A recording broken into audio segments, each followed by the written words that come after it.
Hey guys, welcome back to the channel. Thank you for tuning in. This is going to be the breakdown video for Sam Rayburn. I apologize that it's a week after the event that I'm just getting this out, but we're in the process of moving. As you can hear and see around me, we've had an ice storm. We lost power for a couple days, and today we finally got some sunshine. All the ice is falling. It's dangerous to walk outside the carport right now, but anyhow, I'm going to give you the breakdown on Sam Rayburn. I'm going to do my very best to cover where I caught the fish, how, the setup, everything. Please keep in mind, if you have any further questions, drop a comment, reach out to me, direct message on social media. I'll do whatever I can do to try to help you catch more fish. So once again, thank you all for tuning in. So Sam Rayburn, it was the first event of the Major League Fishing Pro Circuit, first regular season event for 2022. We had, leading up to that event, we had lower water than normal, 3.5 feet below pool.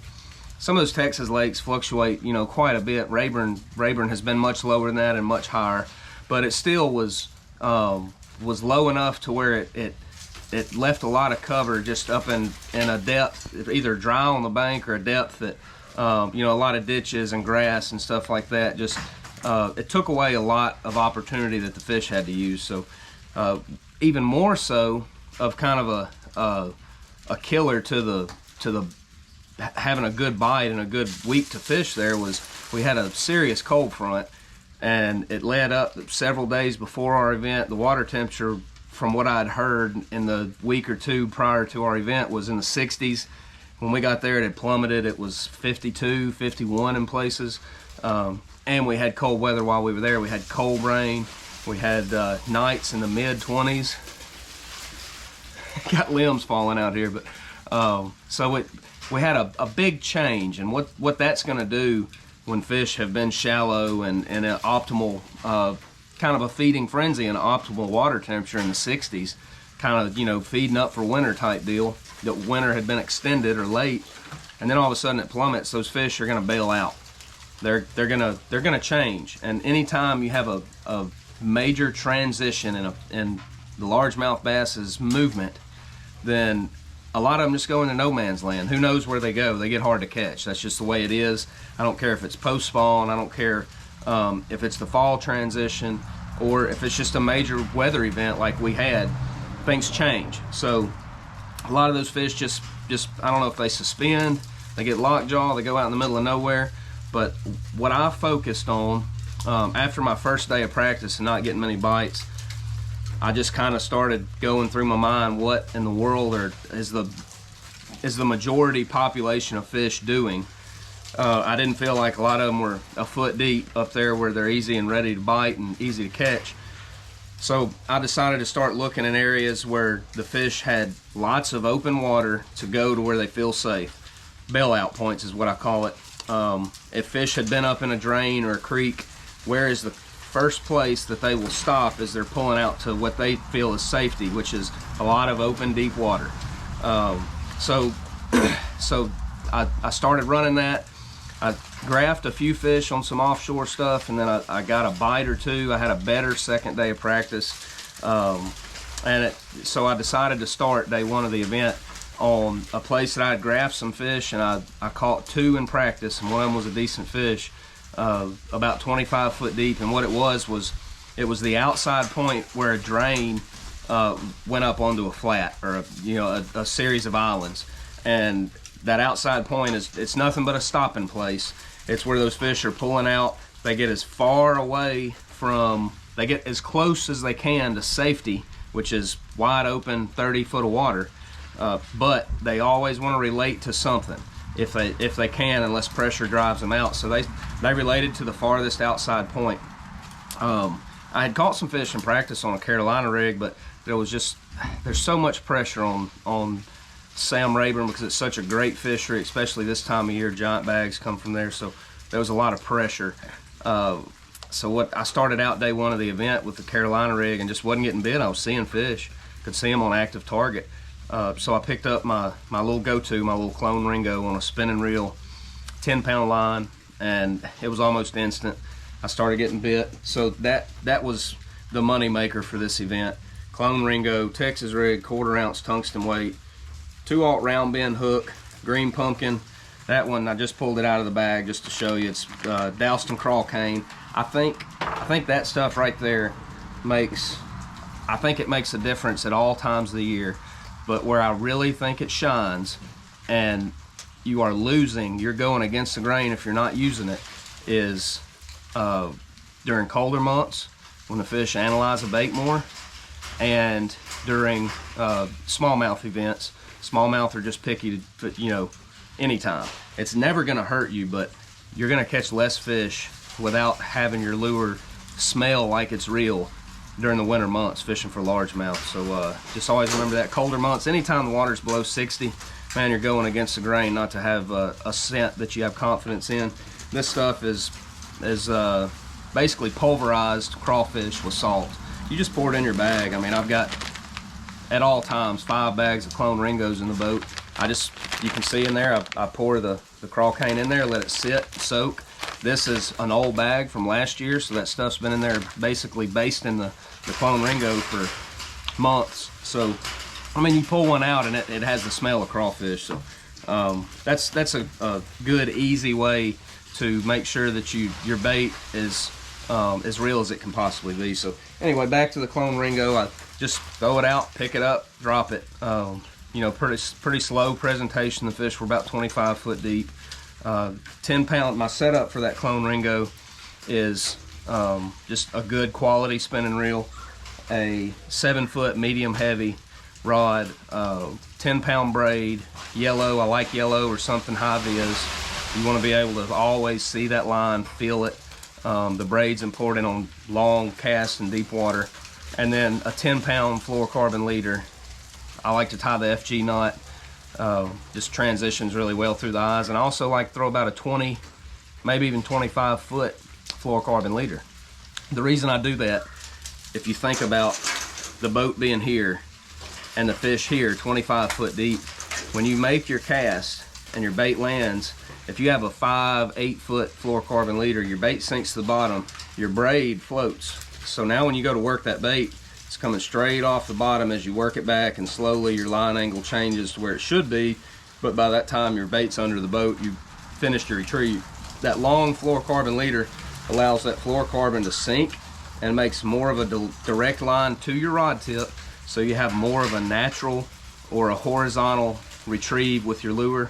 You just get more bites that way. I don't think a fish 10 feet from that braid will see it and say, oh, I better not bite this bait 10 feet down. But the reason for the longer leader, one, you don't have to retie if you have, booger one up in a brush pile and have to cut off 3 or 4 foot.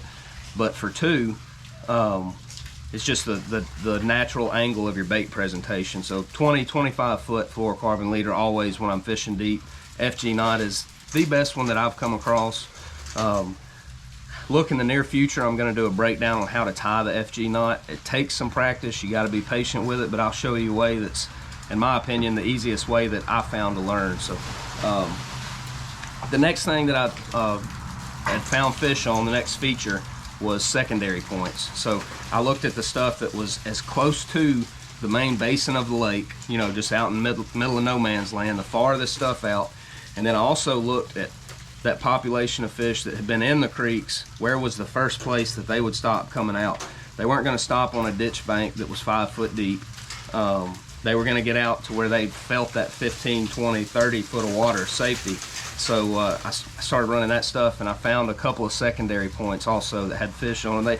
They didn't have to be major features. Really, I think some of the inobvious ones were better because we had a ton of boats on the lake. Folks practicing for other team events, high school events, the big Brennan Belt event. There's just a lot of action on the lake, and the inobvious places were places that maybe the fish hadn't seen a bait every 5 minutes. Go back to the Tennessee River. I have unfortunately spent a lot of time trying to catch pressured bass, so sometimes you got to look in places where everybody else is not looking. If you can sit and look at a point and say you're fishing down a bank and you look over there and you say, man, that place looks good, and 3 or 4 boats hit it while you're sitting there fishing down the bank, then you're gonna have to get real tricky to catch those fish, because the way they make a living is to not get caught. And if there's a boat, rotating, playing musical boats every 5 seconds, then the fish that are using that feature, they're just gonna be really hard to catch. So look for stuff that was a little less obvious. That's easier said than done. You're gonna spend a lot of wasted time just eliminating stuff that simply doesn't hold bass. But when you luck up and find some, you can hopefully get bit. An adjustment I made late on both days of the event for me was we had sun, we had wind. We didn't have that in practice, but I went through a jerkbait really late on day one. I just went to some grass that I had seen in practice, hydrilla.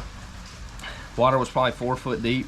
The grass came up about 2.5 feet off the bottom, and just working a jerkbait through that stuff and caught a key fish, a 3-pounder that helped me tremendously on day one. I culled up for about 1 pound right there at crunch time. Day two, I had so much traffic on all my deep stuff. I mean, just there was a couple of guys that I know for a fact watched me on Thursday, like sat and watched, spectated, and they were fishing my stuff on Saturday, which I don't agree with, but hey, it's a public lake, nothing I can do or say about that. But so that the deep stuff was just covered up. I had almost got disgusted with it, because I knew I could go catch some fish at places if I could just get on them and not have a bunch of boats around, but it didn't happen. So I just went jerkbaiting like the last 3.5 hours or 4, and fishing little inobvious secondary points, and I caught a 5 doing it. I saw plenty of other fish on active target. The fish were just in a funk. They were hard to get to bite. I had a couple more come up to the bait, but just wouldn't eat it. But I was really thankful for that 5. That was like catching 2. I had 3 at that time, and that was like catching 2.5 pounders, or I would have had a bust. But the jerkbait, 14-pound line. I wasn't trying to fish it super deep, trying to keep it moving pretty good. I wasn't pausing it for no 10 seconds. I feel like the fish did not need a tremendously long look at it, because hey, they've seen a jerkbait before. So days 1 and 2, late in the day, sun and wind is my favorite combination for a jerkbait, and high speed reel 6.9 medium hammer rod. That's my favorite jerkbait rod, and that was, got me 2 key bites. But the main player both days was the Klone Ringo. So y'all remember Profound Outdoors, use the code WASH'em for a discount. The Shaker Z's are back in stock. Hey, we won Guntersville last year on a Shaker Z in Aztec. They are finally back in stock. I've had people blowing me up about, hey, can I buy one from you? I hate to say it, but I've only got 2. I got more on the way though. But Profound Outdoors, Shaker Z, Klone Ringo, go pay them a visit. Use code WASH'em for a discount. So if there's anything else that I've left out, I tried to go over my setup with a spinning reel, the jerkbait, how I was locating those deeper fish. Any other questions, drop me a comment, let me know, and we'll make sure that to get you an answer best we can. We're in the process of moving. I'm moving to Pickwick. I call it Pickwick, Tennessee River area, Adamsville. So that's taking place. The house is a wreck. We got tree limbs in the driveway, and we're trying to pack and get ready to move. But hey, soon we'll close on the house and try to make that transition, be closer to Pickwick. And we've also got the Toyota Series at Guntersville coming up. I love that time of year. They'll eat a rattle bait. Man, I can't wait to put a Shaker Z in my hand, hopefully go catch some fish. So y'all stay tuned. We'll have something. I'll tell you what, I'll do an FG knot video coming up real soon, next couple days, and y'all stay tuned for that. I know there's a lot of guys out there that might need just a little kickstart on how to tie the FG knot. Thank y'all so much for tuning in. We'll see you around the corner.